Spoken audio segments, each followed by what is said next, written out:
En un bosque silencioso, algo no humano parece haber descendido del cielo.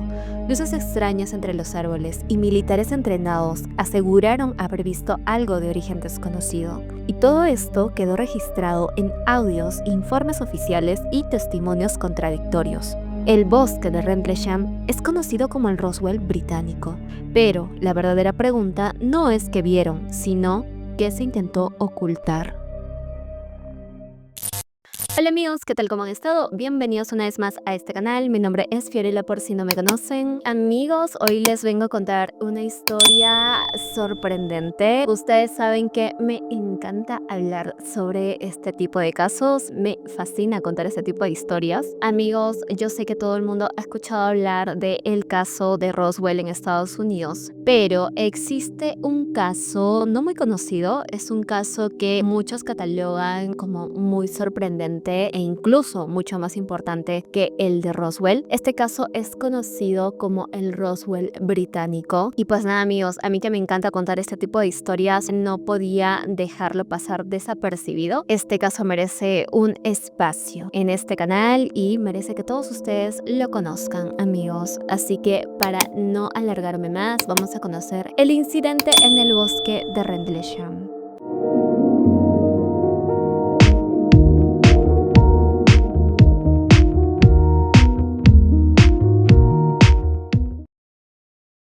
Ok amigos, para contarles esta historia, vámonos al año 1980, es plena Segunda Guerra Fría. Se estaba dando esta carrera armamentista por dos frentes, dos países, y el mundo vive con el miedo constante de que se desate una guerra en cualquier momento. Y en el caso que llegara a ocurrir esta guerra, el escenario principal sería Europa. Y pues habían dos frentes, Estados Unidos con su aliado la OTAN, y el otro frente era la Unión Soviética. En el estado de Suffolk, Inglaterra, existían dos bases militares. Eran bases de la Fuerza Aérea en territorio inglés. Estas dos bases se llamaban Woodbridge y la otra Bingwaters. Y como les digo, eran bases de la Fuerza Aérea ubicados en territorio inglés, ya que Inglaterra era un aliado de Estados Unidos. Y amigos, estas dos bases militares eran muy importantes. Eran dos bases estratégicamente ubicadas, y no solamente por eso, sino que debajo del suelo de estas dos bases existían búnkeres secretos en donde se almacenaban armas nucleares de manera secreta. Estas bases eran potenciales puntos de lanzamiento en caso de guerra. Y amigos, estas bases eran unos complejos súper grandes con más de 1200 personas en su interior, o sea,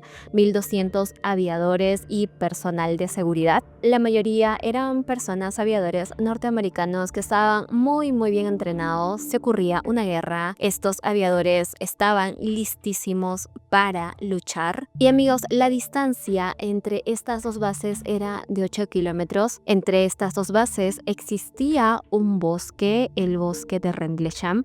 Este era un bosque que no era un bosque natural, había sido plantado de manera artificial para encubrir estas dos bases a través de la espesura de los bosques, ¿no? Como para que pasen desapercibidas. Y este bosque tenía una extensión de 5.8 millas cuadradas y, como les digo, estaba entre Bingwaters y Woodbridge. En medio estaba este bosque. Y amigos, ustedes entenderán que al haber armas nucleares debajo, pues estas bases estaban súper custodiadas. Siempre habían soldados patrullando las entradas de estas bases y cualquier intrusión en el bosque era considerado espionaje o sabotaje o algún potencial enemigo. Entonces, amigos, era un lugar muy bien custodiado, lleno de mucha seguridad.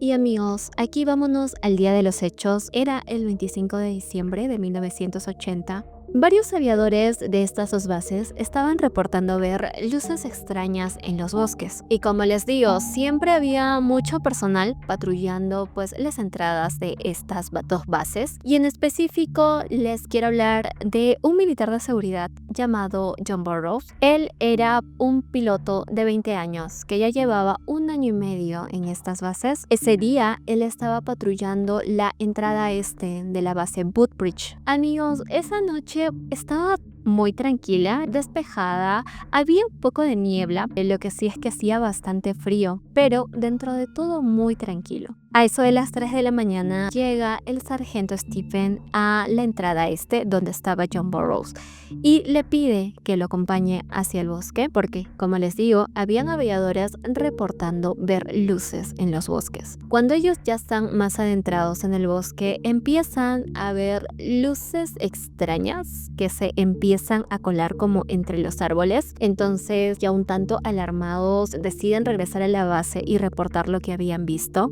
El comandante de aquel entonces decide enviar a un policía de seguridad, el policía Jim Penniston. Él tenía 26 años y ya llevaba sirviendo en la Fuerza Aérea 7 años. Jim Penniston va hacia la entrada de Woodbridge, donde estaba John Burroughs y el sargento Stephen. Cuando él llega, también puede ver estas luces. Los tres estaban observando estas luces. Eran como luces intermitentes, como que parpadeaban y además tenían colores como entre amarillos y rojos. El sargento Stephen y Jim Penniston creían que esto podía ser algún tipo de accidente aéreo, que quizá un avión se había estrellado, pero el sargento Stephen le dice que él en ningún momento había escuchado algún estruendo, algún estallido. Entonces se decide que John Burroughs y Jim Penniston vayan hacia el bosque para averiguar qué era lo que estaba sucediendo. El sargento Stephen se queda pues en la base, estaba un tanto asustado. Ya cuando estaban un poco más adentrados en el bosque, ellos se dan cuenta que no pueden continuar con la camioneta, así que deciden bajar y seguir a pie. El chofer se queda en la camioneta esperándolos, y entre más se iban acercando ya a unos 50 metros de estas luces,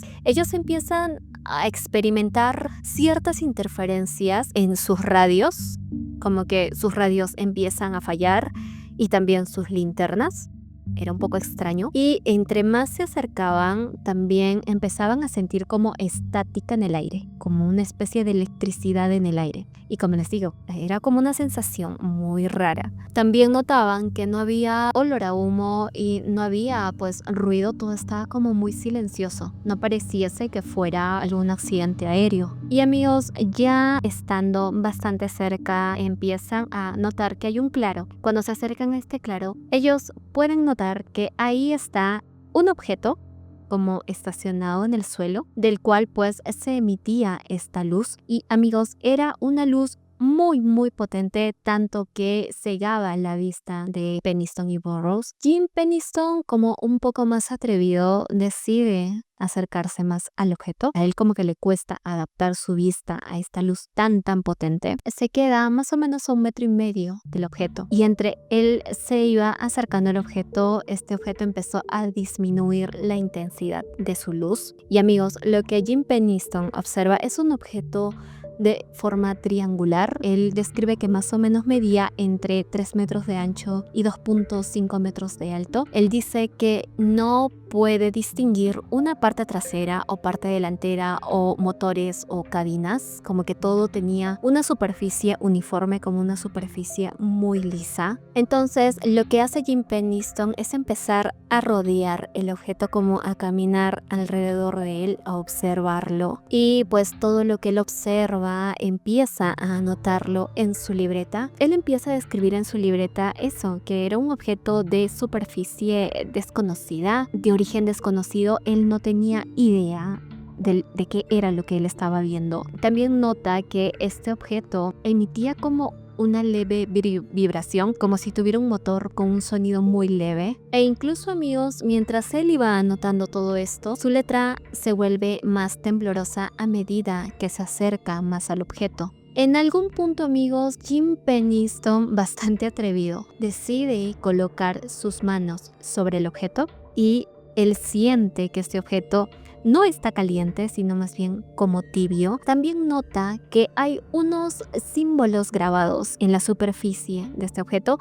Eran símbolos extraños que él empieza a notar en su libreta. Eran entre 5 y 6 símbolos. También lo que hace Jim Penniston, empieza a sacar fotografías de este objeto. Y de pronto, amigos, este objeto otra vez empieza a emitir una luz muy potente, muy cegadora, y empieza a moverse. como a levantarse. Jim Penniston y Burroughs se empiezan a alejar. Este objeto se eleva más o menos hasta la copa de los árboles, se queda un rato ahí y de un momento a otro lo que describe Jim Penniston es que este objeto básicamente desapareció.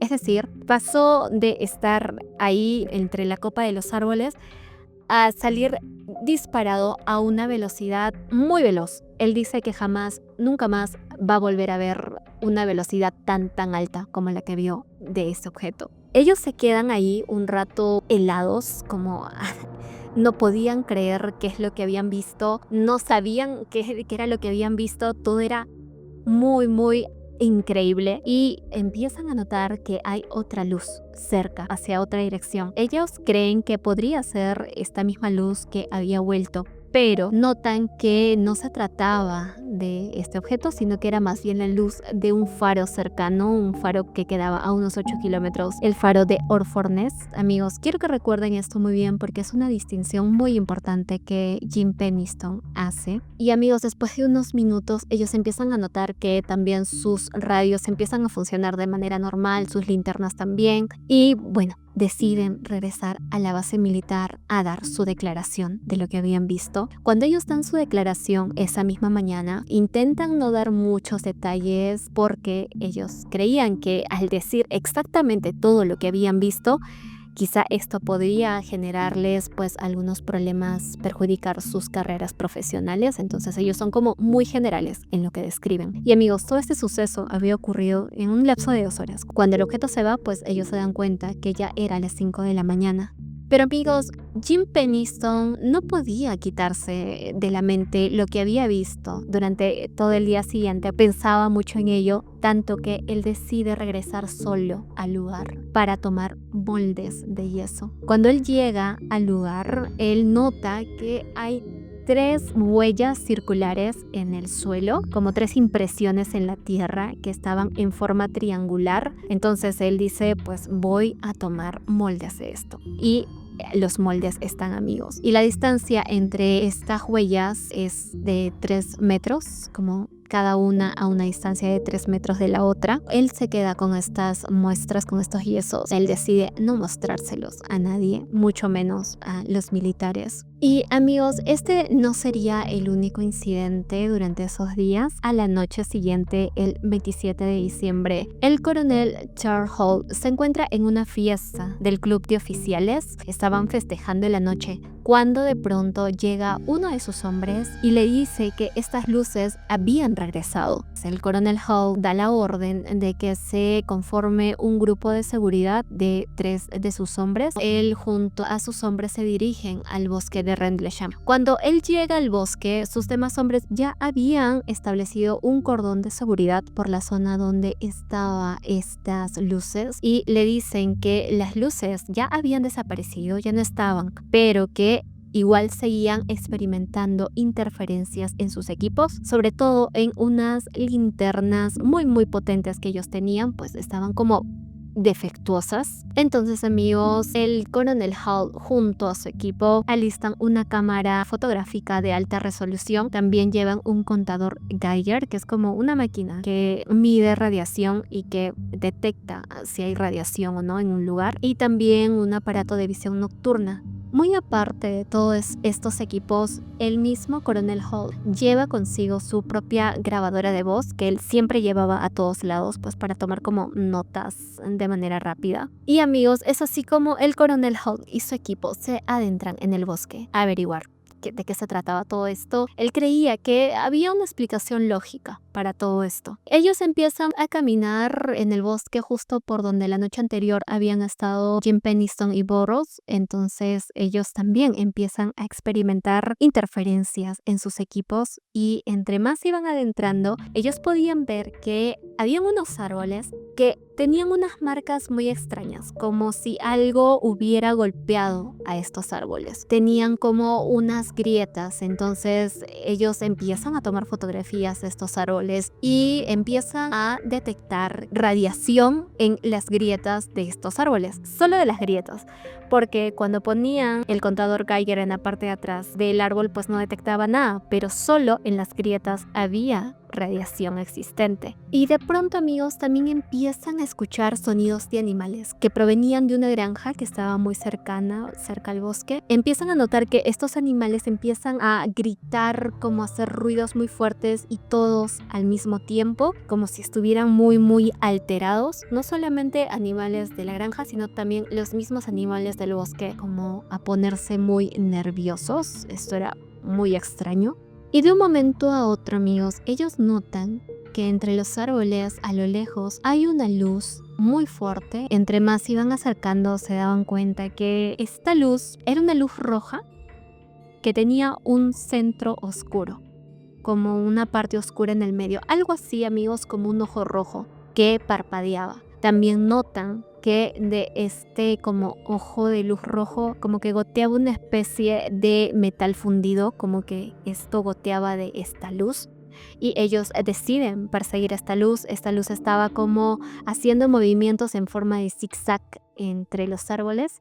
Ellos lo persiguen hasta la granja, hasta la casa del granjero. Y ellos cuentan que esta luz se detiene muy cerca a la casa de este granjero. Y que de un momento a otro, amigos, esta luz se fragmenta en varias partes, como en muchas luces pequeñas, luces de color blanco. Pero amigos, al momento de fragmentarse, pues ellos nunca escucharon ningún tipo de ruido o estallido, absolutamente nada. Y ellos deciden ir específicamente a esta zona donde se había fragmentado la luz para ver si había dejado algún rastro o algo, pero no había absolutamente nada. Ellos, pues un tanto desconcertados, se quedan ahí observando, no había nada, pero de un momento a otro esta luz vuelve a aparecer, pero mucho más alto por sobre encima de ellos, y esta luz, amigos, empieza a emitir como un rayo hacia el suelo, con una luz muy potente hacia el suelo, como en dirección hacia ellos. Esta luz estaba prácticamente a los pies de estos hombres.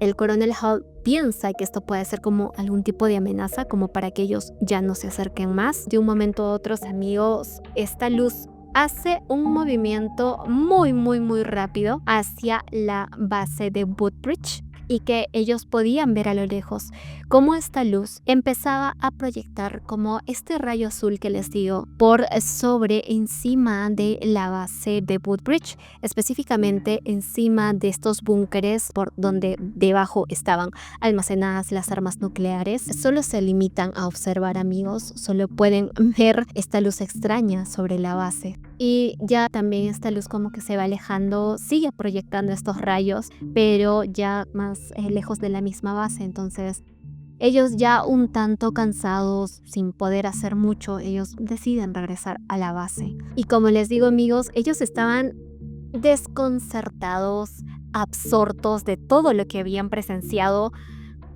Amigos, imagínense ver algo así. Y en ese momento también llega el aviador de la noche anterior, John Burroughs, junto al sargento Adrian Bustinza. Cuando llegan también ven a estos hombres que habían presenciado todo esto como muy extraños, como que estaban idos, muy alterados. John Burroughs observa que otra vez esta luz vuelve a aparecer hacia lo lejos en el bosque. Pide permiso para ir junto al sargento Adrian Bustinza a investigar. Cuando ellos llegan hacia el objeto, igual ven que este objeto sigue proyectando estas luces azules contra el suelo. El aviador John Burroughs pues queda envuelto en esta luz. De un momento a otro, esta luz desaparece del cielo.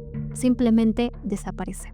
Ellos, ya al no ver nada más, deciden regresar hacia la base. Y amigos, después de todo esto, Burroughs y Bustinza dan sus declaraciones, y al final Holt también llega a la conclusión de que no había una explicación lógica para todo esto que habían visto, que simplemente era como una locura. El comandante Holt poco después también es invitado a dar su declaración para la OIE, que es la Oficina de Investigaciones Especiales. Es algo así como la policía secreta, pero de la Fuerza Aérea. Esta agencia tenía mucho poder sobre las fuerzas aéreas. Y amigos, Peniston también es convocado a dar su declaración para la OIE, pero amigos, él cuenta que lejos de ser una entrevista pues tranquila, no fue así, sino más bien fue una entrevista un tanto hostil. Él cuenta que incluso le inyectaron una sustancia que él cree que pudo haber sido pentotal sódico, que es una sustancia que produce como confusión y amnesia en las personas. Él cree que le inyectaron esto y que debido a esto él no tiene recuerdos muy claros de estas entrevistas, que más que entrevistas eran como tipo interrogatorios. Y el sargento Bustinza también es convocado a dar su declaración para la OIE debajo ahí en los sótanos de la misma base. Él nunca quiso decir qué fue exactamente lo que sucedió, pero gracias como a una escritora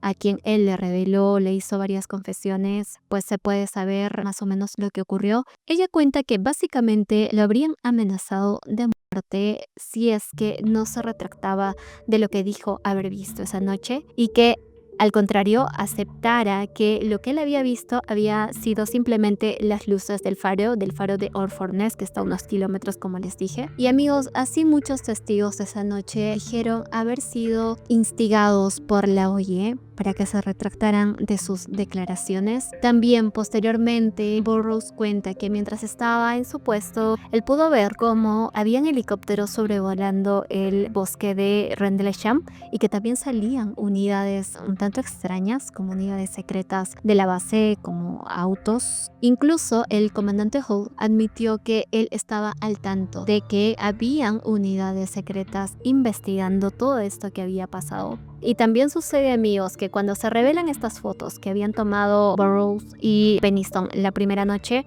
estas fotos salen veladas, no se ve absolutamente nada. Peniston cree que esto fue a propósito, que las velaron a propósito. El teniente Hull también redacta un informe posteriormente que se llama Luces Inexplicables. Este informe está en internet, amigos. Yo les voy a dejar el link abajo por si lo quieren leer. Pero lo malo de este informe, amigos, es que hay errores en las fechas, lo cual posteriormente suscitó muchas confusiones. El teniente Hull escribió este informe con el objetivo de que se investigara más a fondo lo que había sucedido estas noches, pero este informe fue archivado, nunca se dio más información sobre las investigaciones. Todo este suceso quedó ahí zanjado, como que ya nadie hablaba más estas amenazas que se dieron. Pero amigos, 3 años después aparece un nuevo testigo que le daría notoriedad a este caso. El 2 de octubre de 1983, el periódico británico News of the World publica un artículo llamado OVNI aterriza en Suffolk y es oficial. Este artículo de periódico cuenta todo lo sucedido en 1980, estas luces que se vieron. También saca a la luz el informe escrito por Hull. Y amigos, toda la prensa del Reino Unido, televisoras, radios, empiezan a hablar de esta historia. No solamente en el Reino Unido, sino también en otras partes del mundo. Y amigos, quien habría sacado todo esto a la luz pública sería Larry Warren, quien para ese tiempo era un policía de seguridad de la base Bingwaters. Él da su declaración, su testimonio de lo que vivió la segunda noche de los avistamientos, y lo que él cuenta, amigos, es un tanto diferente a lo que contaron las demás personas, y pues aquí les cuento. Esa noche pues él estaba custodiando una de las entradas de la base Bingwaters. Para ese tiempo él tenía 19 años y a él lo habían mandado a acompañar al coronel Hull, es decir, él dice haber sido parte de este grupo de hombres del coronel Hull, y que cuando ellos llegan hacia estas luces, él puede ver que es un objeto en forma triangular que no tenía motores ni puertas, como que todo era muy liso y que estaba posado sobre el suelo. Él cuenta que en algún punto él y los demás hombres se acercaron bastante hacia este objeto, como a unos metros, y que ellos vieron salir de esta nave 3 humanoides, como 3 hombres pequeños, a casi al tamaño de unos niños, hacia el exterior, que estaban ahí parados entre las luces, y que es un militar con un cargo más antiguo que se acercó hacia estos seres y como que empezó a comunicarse con ellos. Él cuenta que no solamente era este el único militar que parecía comunicarse con estos seres, sino también otros militares de igual manera con cargos más elevados y más antiguos que parecían estar comunicándose con estos seres, y que todo esto parecía como un procedimiento, como un protocolo habitual, que él se quedó como muy sorprendido por lo que estaba viendo, y que de un momento a otro pues a él lo retiran le dicen que ya, que se tiene que ir de ahí. Y que posteriormente a él igual la OIE lo invita a dar su declaración en una de estos búnkeres que están debajo del suelo. Él cuenta que estando debajo, él ve a estas personas que lo interrogan, eran unas personas con trajes de negro, que empiezan a proyectarle como unas películas de actividad militar ovni de los años 40 y que él no recuerda exactamente lo que pasó, como que tiene una especie de niebla mental. De un momento a otro estos hombres lo recuestan como en una camilla y que él solo recuerda ver personas a su alrededor, militares y médicos que le hablaban. También recuerda tener flashazos de como de memorias, como de estar en una cantina tomando, pero él cree que estas flashazos han sido implantados como en sus recuerdos, en su mente, como para desviarlo de lo que realmente pasó.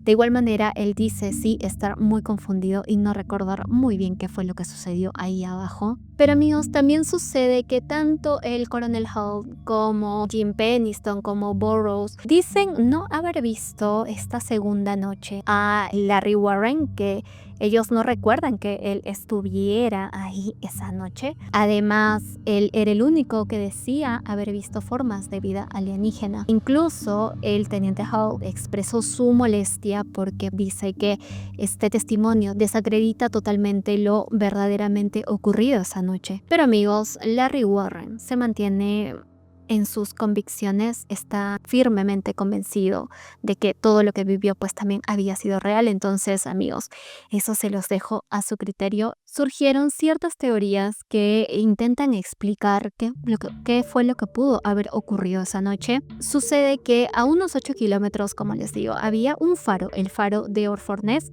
Entonces, estas personas piensan que estas luces fueron confundidas simplemente con las luces del faro, que se pudo crear una especie de ilusión óptica con los árboles, como que esto creen que es lo que pudo haber sucedido. Pero amigos, como les conté, John Burroughs en su primera declaración, él dijo que pudo distinguir muy bien la luz del faro con estas luces extrañas. Él creía que después de que se fue esta luz pudo haber vuelto cuando vio esta segunda luz, pero se dio cuenta que no, que se trataba de la luz del faro. Él pudo distinguir muy bien estas luces de lo que era el faro. También se habló, amigos, de que esta primera noche de los avistamientos, el 25 de diciembre, entró un satélite a la atmósfera terrestre y que al entrar se convirtió como en una especie de bola de fuego, lo cual estos militares pudieron haber confundido con luces extrañas.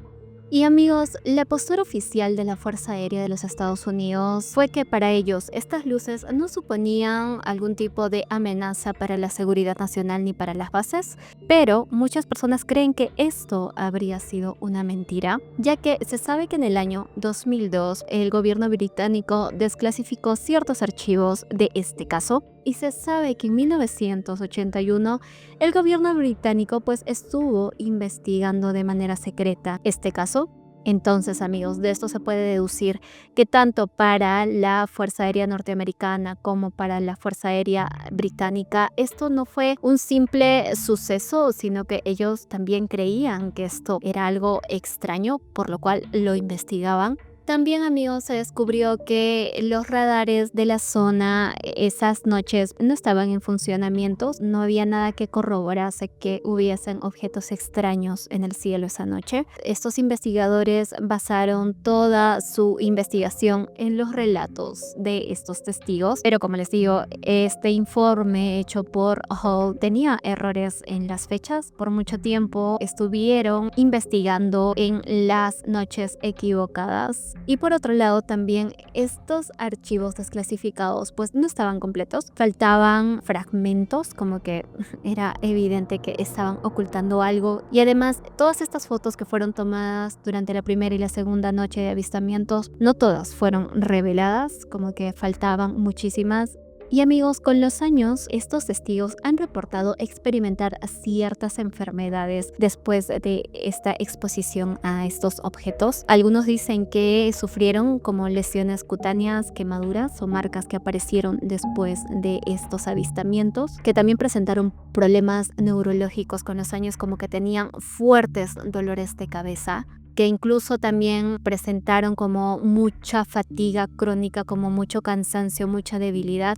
Y en el peor de los casos, Jim Peniston presentó cáncer y él cree que esto fue a causa de la exposición al objeto, el hecho de haberlo tocado con sus propias manos. También se detectó, como les digo, altas concentraciones de radiación en este bosque, sobre todo en la zona donde se dijo haber ocurrido todo esto. Y estos árboles que presentaron marcas de haber sido dañados, pues igual también presentaban radiación. Esto lo pudieron corroborar posteriormente a los avistamientos. Y amigos, este bosque tiene la fama de ser un lugar donde instrumentos siempre fallan, donde las personas dicen experimentar mucha desorientación y en donde aún en la actualidad hay temporadas en donde se ven luces extrañas todavía hasta la fecha. Y amigos, otra cosa inquietante que también contó Jim Peniston muchos años después en entrevistas es que al momento de haber tocado este objeto, él sintió que recibió como mensajes en su mente, como mensajes tipo telepáticos, que con los años él pudo descifrar que era como una especie de códigos binarios que se le presentaban en la mente y que él cree que son mensajes para la humanidad. Y amigos, como les digo, todos estos testigos dijeron no dormir igual ya durante su vida, desarrollaron muchísima ansiedad los años posteriores. Y amigos, muchos relacionan el hecho de que en estas bases se custodiaban armas nucleares.